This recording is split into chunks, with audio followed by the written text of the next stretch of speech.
یہ کہانی ہے ان کتابوں کی جنہوں نے دنیا بدل دی، لیکن ان کے پیچھے جو عظیم لوگ تھے ان کی قربانیوں کی داستان وقت کی گرد میں کہیں کھو سی گئی ہے۔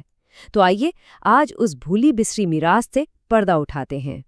یہ جو کتابیں آپ دیکھ رہے ہیں یہ صرف کاغذ اور سیاہی نہیں ہے، یہ ان ہستیوں کی زندگی بھر کی کمائی ہے جن کا نام شاید آج ہم میں سے بہت سے لوگ نہیں جانتے، لیکن ان کا کام، ان کی میراث آج بھی ایک امانت کی طرح ہمارے ہاتھوں میں ہے۔ تو سوال یہ اٹھتا ہے کہ آخر کون تھے وہ لوگ، کون تھے وہ محافظ جنہوں نے اپنی زندگیاں اس علم کو ہم تک پہنچانے کے لیے وقف کر دیں؟ آج ہم ایسے ہی دو عظیم انسانوں کی کہانی جانیں گے جن کے سفر نے آنے والی صدیوں کے لیے تاریخ کا دھارائی موڑ دیا۔ وہ صرف عالم نہیں تھے، وہ علم کے وہ رکھوالے تھے جن کا بس ایک ہی مشن تھا، پیغمبر صلی اللہ علیہ وآلہ وسلم کے ہر ایک قول کو، ہر ایک بات کو اس کی اصلی شکل میں محفوظ کرنا تاکہ سچائی ہمیشہ زندہ رہے۔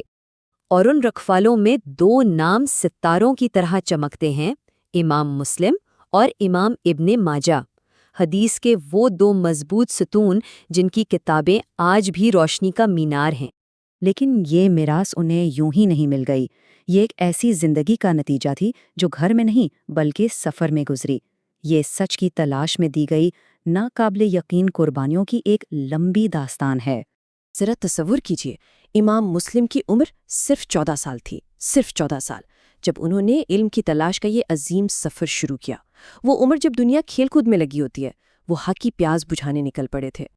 اور یہ کوئی ایک دو دن کا سفر نہیں تھا، ان دونوں عظیم ہستیوں نے اپنی زندگی کے 15 سال سے بھی زیادہ کا عرصہ لگاتار سفر میں گزار دیا، ایک شہر سے دوسرے شہر، ایک ملک سے دوسرے ملک، صرف ایک ایک مستند حدیث کی تلاش میں۔ اس محنت کا اندازہ لگائیے، امام مسلم نے 3 لاکھ سے زیادہ روایات کو سنا اور پرکھا۔ یہ صرف ایک نمبر نہیں ہے، یہ ان کے مشن کی وسعت اور ان کی لگن کی گہرائی کا ثبوت ہے۔ ان کا سفر کسی ایک علاقے تک محدود نہیں تھا۔ ذرا اپنے ذہن میں ایک نقشہ بنائیے۔ وہ مکہ اور مدینے کی مقدس سرزمین سے نکلے، عراق کے علمی مراکز یعنی بصرہ، کوفہ اور بغداد کی خاک چھانی، پھر شام، مصر اور خراسان کی وسعتوں سے گزرتے ہوئے فارس کی سرحدوں تک پہنچے۔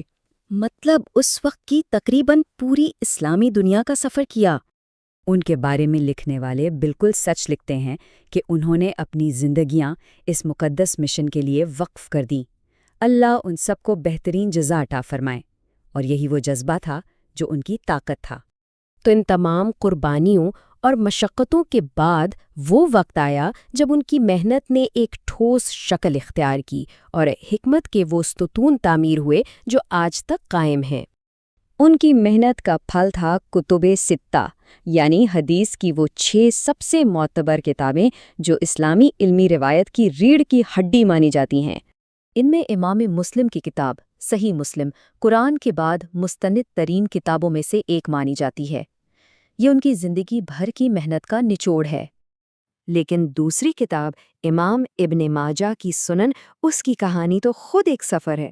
اس کی قبولیت کی داستان اور بھی دلچسپ ہے۔ دیکھیے، امام ابن ماجہ نے اپنی کتاب 9ویں صدی میں مکمل کر لی تھی، پھر 11ویں صدی تک اسے شہرت تو ملی، لیکن یہ 6 بڑی کتابوں میں شامل نہیں تھی۔ پھر 12ویں صدی میں محمد بن طاہر نامی ایک عالم نے پہلی بار یہ تجویز دی کہ اسے بھی کتب ستہ کا حصہ بنایا جائے، اور آخرکار 13ویں صدی میں کئی نسلوں کی علمی بحث کے بعد علماء نے اسے چھٹی مستند کتاب کے طور پر تسلیم کیا۔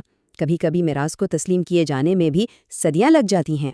حالانکہ ان کے زمانے کے ایک بہت بڑے عالم ابو زرارہ رازی نے تو اسی وقت کہہ دیا تھا کہ میرا خیال ہے کہ اگر لوگوں کے ہاتھ یہ کتاب لگ گئی تو دوسرے مجموعے شاید استعمال ہونا ہی بند ہو جائیں گے۔ یہ تھی اس کتاب کی عظمت کی گواہی۔ تو یہ صرف تاریخ کی کہانیاں نہیں ہے، یہ ہم سب کی مشترکہ میراث ہے، ایک ایسی امانت جو وہ عظیم لوگ آنے والی تمام نسلوں کے لیے چھوڑ گئے۔ ذرا سوچئے، 1000 سال پہلے ان کے ہاتھوں سے لکھا گیا علم آج ڈیجیٹل سکرینز پر دنیا کے ہر کونے میں پڑھا جا رہا ہے۔ علم کا یہ سفر کبھی رکا ہی نہیں۔ یہ ان کی اسی قربانی کا نتیجہ ہے کہ 1000 سال سے زیادہ گزر جانے کے بعد بھی پیغمبر اسلام صلی اللہ علیہ وسلم کی تعلیمات اور رہنمائی آج بھی ہم سب کے لیے اتنی ہی تازہ اور قابل رسائی ہے۔ آخر میں ایک سوال سب کے لیے، ان دو عظیم ہستیوں کی داستان جاننے کے بعد کس عالم کے سفر نے آپ کو سب سے زیادہ متاثر کیا اور کیوں؟